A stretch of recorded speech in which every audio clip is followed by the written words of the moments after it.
A special thank you to each of our subscribers who make this channel possible. Here's today's story. In a nation divided by political strife and contrasting views on justice, the topic of presidential pardons has once again taken center stage. The recent history surrounding the January 6th Capitol protests has brought to light a stark contrast in how different groups are treated under the law, raising questions about fairness and equity in the judicial system.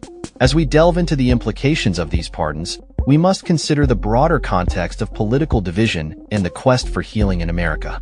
The events of January 6, 2021, have left a lasting impact on the American political landscape. For many, it was a day of insurrection, a violent assault on democracy fueled by the rhetoric of former President Donald Trump and his supporters. Over 1,500 individuals have faced criminal charges, with 645 sentenced to prison and 150 under home detention. These numbers reflect a rigorous prosecutorial effort by the Department of Justice, which has been criticized for its perceived bias, particularly when compared to the leniency shown towards rioters during the summer of 2020. During the Summer of Love, as some have dubbed it, cities across the nation experienced unrest, with many violent protests occurring under the banner of social justice. Yet, very few of those involved faced significant legal consequences, leading many to question the equal application of justice. The stark contrast in treatment has fueled resentment among those who feel that their political beliefs have led to unjust persecution. At a recent campaign rally, Trump pledged to review the cases of those he deemed political prisoners, promising to sign pardons on his first day back in office. This commitment has resonated with his base, who view the January 6th protesters as victims of an overreaching government. Trump's statement that he cannot guarantee pardons for everyone, acknowledging that some may have gotten out of control, highlights the complexity of the situation.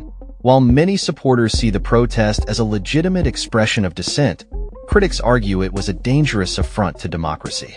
The case of Ashley Babbitt, a protester shot during the Capitol breach, exemplifies the deep divisions in how these events are perceived. Supporters argue that her death represents an extrajudicial killing of an unarmed individual, while others contend that her actions posed a threat to law enforcement and the integrity of the Capitol. This incident, along with the broader narrative of January 6th, continues to polarize public opinion. Trump's potential pardons are not limited to January 6th protesters. He has indicated a willingness to extend clemency to other individuals he believes have been unjustly prosecuted, including pro-life activists.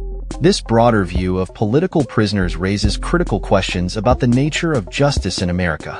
If the nation is to heal, many argue that a re-evaluation of these cases is necessary, particularly in light of perceived injustices.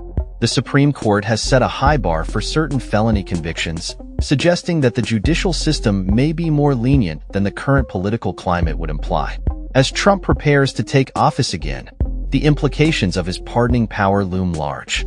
The potential for swift action on behalf of those he views as wronged could reshape the landscape of American justice. However, the political ramifications of such actions cannot be overlooked. Critics argue that pardoning individuals associated with the January 6th events could further entrench divisions within the country, leading to greater unrest and dissatisfaction among opposing factions.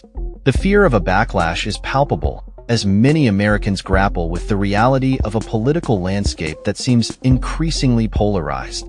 As Trump navigates these waters, he will also face the challenge of managing a federal budget that is under strain from rising debt and inflation.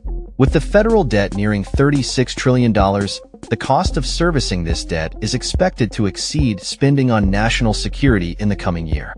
This financial reality complicates Trump's ability to maneuver politically, especially as he seeks to fulfill promises of tax cuts and economic reform.